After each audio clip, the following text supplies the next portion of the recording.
9 मई 2023 को तहरीक इंसाफ के कारकुनान को फौजी तंसीबात पर हमलों के लिए उकसाने के इल्जाम पर निगरान हुकूमत की तश्कील करदा काबीना कमेटी की रिपोर्ट से अंदाजा होता है कि पीटीआई के वाइस चेयरमैन शाह महमूद कुरैशी और सदर परवेज इलाही तब से अब तक इस्टेब्लिशमेंट के राब्ते में हैं। वजह यह है कि शाह महमूद कुरैशी और परवेज इलाही के नाम 9 मई के मुल्जिमान की लिस्ट से निकाल दिए गए थे। यही वजह है कि चौधरी परवेज इलाही रिहाई के बाद से मुकम्मल तौर पर खामोशी इख्तियार कर चुके हैं, जबकि शाह महमूद कुरैशी भी अदालती पेशी के मौके पर मुकम्मल चुप साधे रखते हैं। परवेज इलाही के मफरूर साहबजादे मुनिस इलाही कभी कभार हुकूमत के खिलाफ ट्वीट कर देते हैं, लेकिन खानदानी जराये का कहना है कि जब से मुनिस पैसा समेट कर बैरून मुल्क फरार हुए हैं, उनके अपने वालिद से इख्तिलाफ पैदा हो चुके हैं। इसके अलावा शाह महमूद कुरैशी के साहबजादे जैन कुरैशी और साहबजादी मेहरबानो कुरैशी भी फौजी इस्टेब्लिशमेंट पर कभी तनकीद करते दिखाई नहीं देते। सीनियर सहाफ़ी अंसार अब्बासी के मुताबिक निगरान दौरे हुकूमत में 9 मई के अफसोसनाक हमलों के हवाले से मुरतब करदा रिपोर्ट जब मौजूदा वफाकी काबीना के रूबरू पेश की गई तो पीटीआई के कई रहनुमाओं के मुबैना किरदार बारे तफसीलात अफशा हुई। अगरचे इस रिपोर्ट में इमरान खान के मुलविस होने की बात की गई है और सरगर्म अंदाज से 9 मई के वाकयात की मनसूबा बंदी का इल्जाम भी आयद किया गया है, लेकिन इसमें परवेज इलाही और शाह महमूद कुरैशी के नाम शामिल नहीं हैं।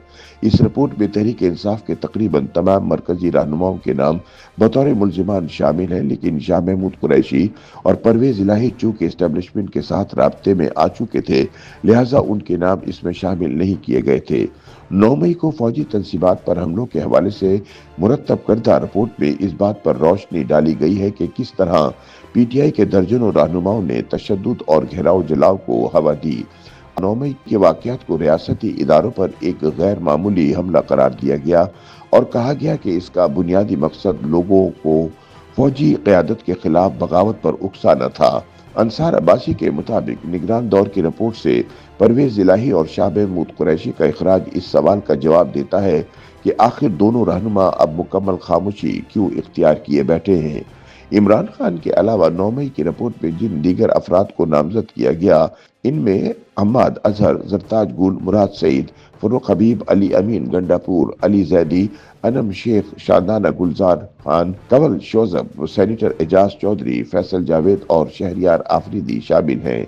उनके अलावा तहरीक इंसाफ के जिन दीगर रहनुमाओं को 9 मई के हमलों का जिम्मेदार करार दिया गया है, इनमें उमर मलिक, डॉक्टर यास्मीन, राशिद मियां महमूद रशीद, जमशेद इकबाल चीमा, जुबैर नियाजी, उमर चीमा, हसन नियाजी, आयशा इकबाल, आलिया हमजा, मुनीजा हसन, मुसरत चीमा, अलीमा खान, नौशीन हामिद, सदाकत अब्बासी, वासिक कय्यूम, उमर भट्ट, जहांगीर भट्ट, राजा उस्मान, आतिफ कुरैशी, मुस्लिम खान, जीशान मुमताज, कैसर खान, जकी भट्ट, मलक आबिद, समिया ताहिर, आसिफ महमूद, तैयबा इब्राहिम, शबाना फैयाज और अजहर मीर के नाम शामिल हैं। 9 मई के अफसोसनाक वाकयात के एक साल बाद सियासी मंजरनामे पर भी बहुत कुछ बदल चुका है, लेकिन ताहाल इन वाकयात की तहकीकात के लिए कोई जुडिशल कमीशन कायम नहीं किया गया। इस दौरान तहरीक इंसाफ के वर्कर्स को 9 मई के हमलों में मुलविस होने के इल्जाम पर लंबी कैद की सजाएं भी सुनाई जा चुकी हैं। तहरीक इंसाफ के चंद रहनुमा और कारकुन या तो अभी भी जेलों में हैं या रूपुशी की जिंदगियां गुजार रहे हैं, जबकि बानी पीटीआई इमरान खान को मुतअद्दिद केसों में सजाएं दी जा चुकी हैं और अपने खिलाफ बाकी मुकदमात वो अडियाला जेल में ही भुगत रहे हैं। ऐसे में सियासी डेडलॉक की एक फजा कायम है।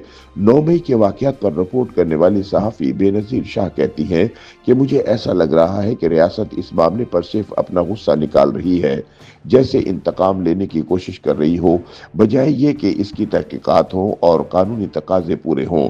वो कहती हैं कि इसका आसान सा हल ये है कि आप 9 मई के इल्ज़ामात की तहकीकात करवा लें। इस हवाले से शफाफ तहकीकात होनी चाहिए ताकि सबको पता चले कि असल में कौन मुलविस था और किसने इसमें किरदार अदा किया। उनका कहना है कि हम तब तक आगे नहीं बढ़ पाएंगे जब तक ये काम नहीं हो जाता।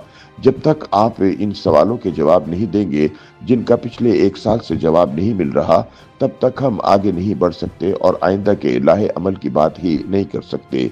लेकिन हुकूमती ज़राए का कहना है कि 9 मई के वाकयात की तहकीकात और प्रोसिक्यूशन जारी है और बेनज़ीर शाह को शायद कानूनी तरीक़ेकार का इल्म नहीं। उनका कहना है कि 9 मई के वाकयात की तहकीकात और प्रोसिक्यूशन का अमल शफाफ अंदाज में मुकम्मल होने के बाद ही 100 से जायद तहरीक इंसाफ के गिरफ्तार करदा कारकुनान को फौजी अदालतों की जानिब से कैद की सजाएं सुनाई गई। याद रहे कि दर्जनों पीटीआई कारकुनान ने फौजी अदालतों की जानिब से सुनाई गई सजाओं के बाद माफी की अपील दायर की थी, जिन्हें मंजूर करते हुए इन्हें रिहा भी कर दिया गया है। साफी और तजियाकार सुहेल वड़ाइच कहते हैं कि हमारी बदकिस्मती है कि किसी भी वाक़े से जमहूरी स्पेस बढ़ती नहीं है, हर वाक़े से जमहूरी स्पेस कम हो जाती है। पीटीआई के लिए मेरा यही पैगाम है कि सियासी जमातों को ये तरीक़ेकार सूट नहीं करता, क्योंकि ये ताकत का मैदान है।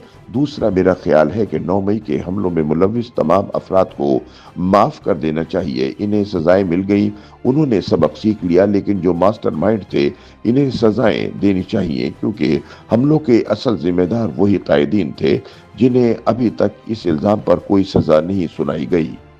YouTube पर गूगली न्यूज देखने के लिए youtube.com की सर्च बार में गूगली न्यूज टीवी टाइप करें। गूगली न्यूज के पेज पर सुर्ख रंग के सब्सक्रिप्शन वाले बटन पर क्लिक करना ना भूलिए। YouTube पेज पर अपलोड होने वाली वीडियोस से बाखबर रहने के लिए बेल आइकन पर क्लिक कीजिए। आपको हर नई वीडियो के बारे में नोटिफिकेशन मौसूल हो जाएगा।